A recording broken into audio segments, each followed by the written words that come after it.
बिस्मिल्लाहिर्रहमानिर्रहीम। मेरे साथियों दोस्तों, आप सबको मेरा सलाम और इस दरख्वास्त के साथ कि मेरा यूट्यूब चैनल ज़रूर सब्सक्राइब करते रहें और अगर मुत्तफ़िक हों तो और मेरे ख़यालात से आप इत्फ़ाक़ करते हो तो लाइक और शेयर भी किया करें और चाहे मुत्तफ़िक हों ना हों कमेंट ज़रूर किया कीजिए। मैं आप सब लोगों को से सिर्फ इतनी सी मदद की अपील करता हूँ। दूसरा, आप सब लोगों को मुबारकबाद कि आज पाकिस्तान के लिए एक बहुत बड़ा दिन है और इस वक्त शंघाई ताउन तंजीम SCO का इजलास जारी है, जिसमें भारतीय वज़ीर ख़ारजा जयशंकर भी पहुंच चुके हैं तकरीबन 3:30 बजे। और ये कॉन्फ्रेंस कल और परसों, मेरे ख्याल कल और परसों ये जारी रहेगी। और इसमें आपसे सिर्फ ये कि ये 10 साल के बाद ये मौका आया है कि जब पाकिस्तान ने अपनी तरफ पूरी दुनिया की तवज्जो हासिल कर ली है। और इसमें सिर्फ एक थोड़ी सी चीज़ है, चाहे जितने भी मुख्तलिफ ख़याल सियासी जमातें हैं, सब ने इस मौके पर एक पाकिस्तानी होने का सबूत दिया है। मैं उन सब को भी मुबारकबाद देता हूँ और शुक्र भी अदा करता हूँ। सिवाय वो माने डेलवी उर्फ लंगड़ा शैतान में आज मैं और कोई लफ्ज़ नहीं कहूँगा, क्योंकि जयशंकर भी पाकिस्तान में है।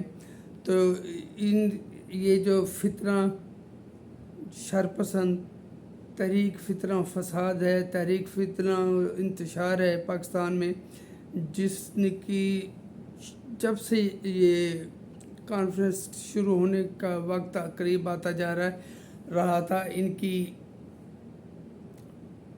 शरपसंदी बढ़ती जा रही थी, इनकी तकरीब कारियों में इजाफा होता जा रहा था। लेकिन अल्हम्दुलिल्लाह उन्होंने अपने मुंह की खाई है, कभी कोई शर्त कभी कोई शर्त कि हम ये नहीं करेंगे वो नहीं करेंगे। बानी से पता नहीं 100 कॉल्ड बानी है, बानी तो कोई और था ना, बाजवा था और फैज़ था, जो कि हमारी पाक फ़ौज के अब नरगे में आए पड़ा है। और इन सब को ने मिल के वो हमीद गुल शुजा पाशा इन सब से मिल के बाद में फैज़ हमीद पहुंच गया, पता नहीं कौन कौन था जिन्होंने इसे पाल पोस के बड़ा किया। और शुरू से एक इंतशारी टोला है जिसका मकसद सिर्फ पाकिस्तान को नुकसान पहुंचाना है। पाकिस्तान में कोई तामीरी सरगर्मियों को फलते फूलते देखना ये पसंद नहीं करते।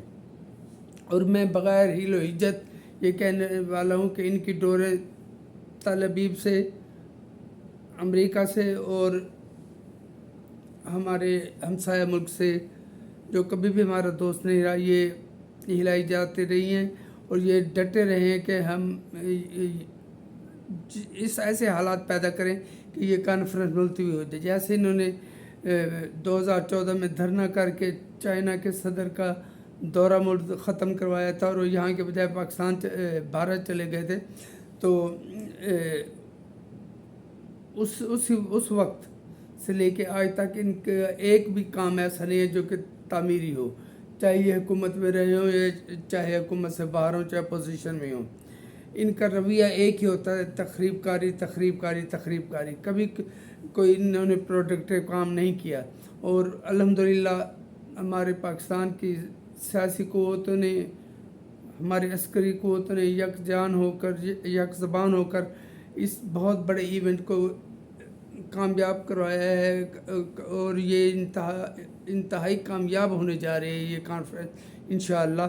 लेकिन अल्लाह ये अपना लॉन्चिंग पैड पाकिस्तान का समझ नहीं, यहाँ से पाकिस्तान ने टेक ऑफ करना है। लेकिन जो उन्होंने मुँह की खाई है ना, इस लंगड़े शैतान मानी अडियालवी ने, कि वो अपने सारे अकाउंट के एजेंडे को पर नाकाम उतरा है। और पाकिस्तान में अल्हम्दुलिल्लाह पहले क्या था जी, सारे उससे मुलाकात की बानी के से मुलाकात की इजाज़त दी जाए, फिर उसकी बहनों को मुलाकात की इजाज़त दी जाए, फिर आखिर में डॉक्टरों पे आ गए।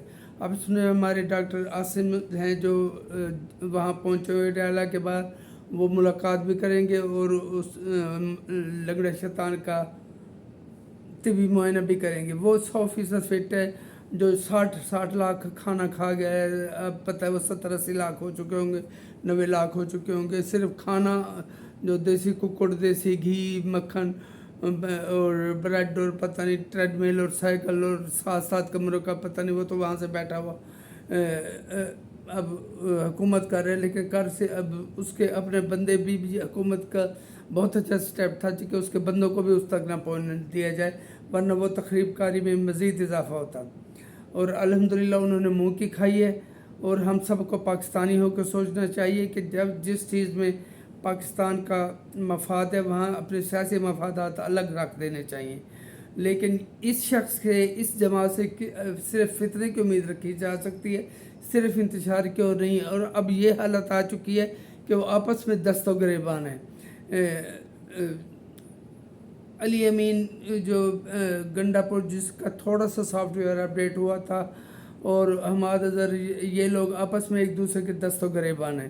وہ کہہ رہے تم چھپ گئے تھے، سب کو چھوڑ کر چلے گئے. وہ کہتے تم لاہور سے بھاگ گئے تھے، تو واپس آ کر بھاگ گئے تھے. دوسرے لفظوں میں یہ جتنا عرصہ دور رہیں گے ٹھیک رہیں گے. اور میری التماس ہے کہ یہ ملاقاتوں پر پابندی نرم ضرور کریں، ختم نہ کریں. یہ میری اپنی سوچ ہے. اور انشاءاللہ پاکستان سلامت رہے گا ان سب سازشوں کے باوجود. اور اس کے ساتھ ساتھ میں ایک چیز کہ چاہے نون لیگ ہے یا پیپل پارٹی ہے، آپس میں لڑتے رہیں گے، لیکن اس وقت جو یکجہتی کا مظاہرہ کیا گیا نا، اس سے پتہ چلتا ہے کہ جو یہ سلسلہ 2006 CO2 سے شروع ہوا تھا اور ابھی تک جاری ہے. سیاسی مخالفت رکھیں ضرور، لیکن اس سے ملک دشمنی کی طرف نہ لے جائیں. اور یہ جو فتنہ فساد اور انتشاری ٹولہ ہے، اس کا کام ہی فتنہ پھیلانا ہے اور شر پھیلانا ہے، اس کے علاوہ کچھ نہیں. تو میں پوری قوم کو مبارکباد دیتا ہوں، اور اپنے ساتھیوں کو بھی، کہ پاکستانیوں کو بھی، کہ انہیں یہ اعزاز ملا کہ آج وہ پہلی دفعہ SCO کا میزبانی کر رہا ہے. اور انشاءاللہ پاکستان دن دگنی رات چگنی ترقی کرے گا اور دشمن منہ کی کھائیں گے. بہت بہت شکریہ.